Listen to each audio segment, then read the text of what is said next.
Good evening. For millions around the globe, United States citizenship represents more than just a nationality, it's a profound identity, a source of pride, and a gateway to opportunities and freedoms unparalleled elsewhere. The right to be an American citizen is often considered immutable, a birthright or a hard-won achievement.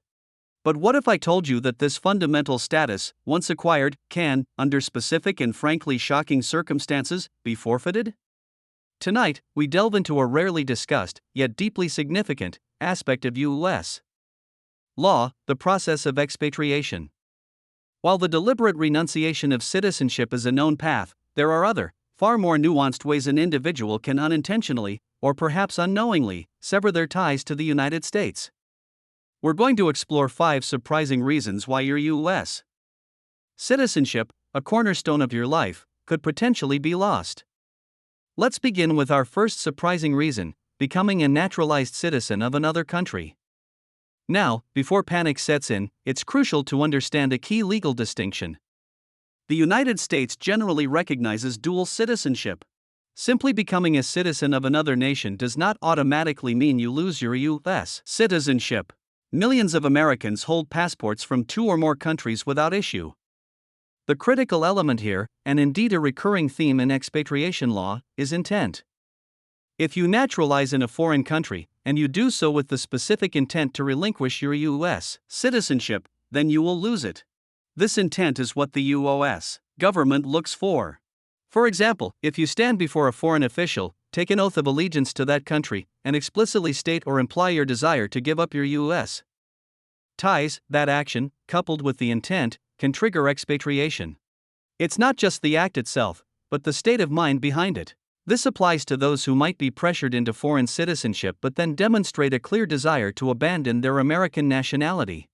Our second reason is closely related but distinct: taking an oath of allegiance to a foreign state. This doesn't necessarily involve becoming a full naturalized citizen of that country.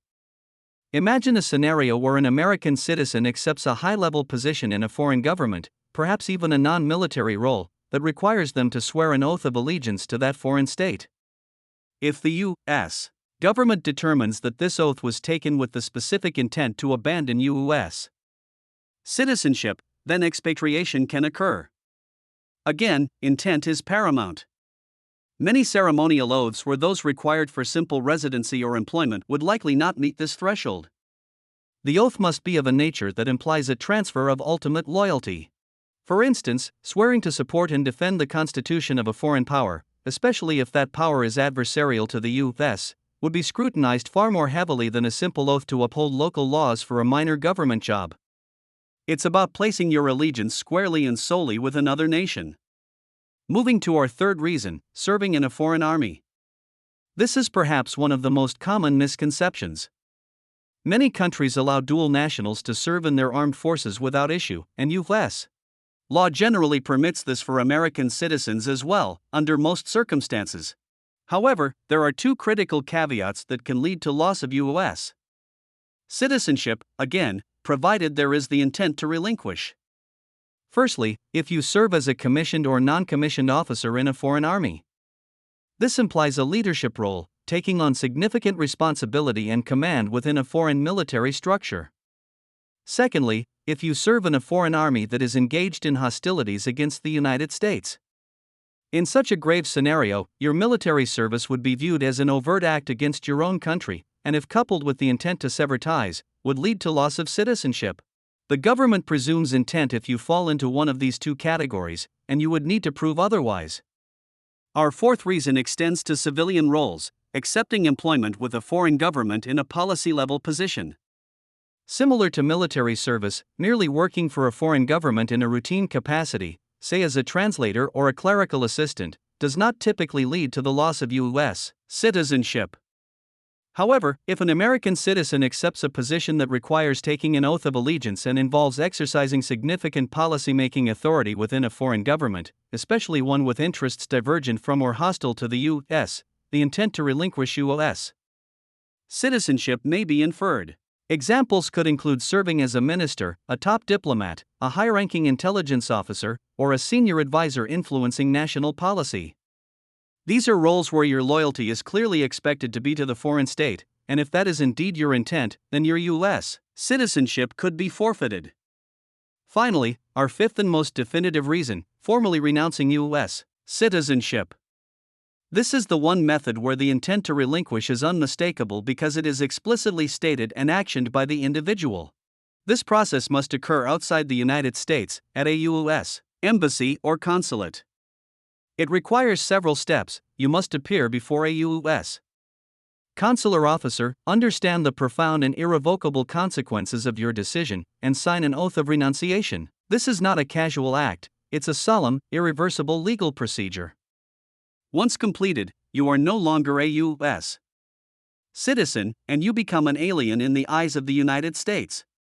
This means you will no longer have the right to reside in the U.S. without a visa, nor will you be eligible for U.S.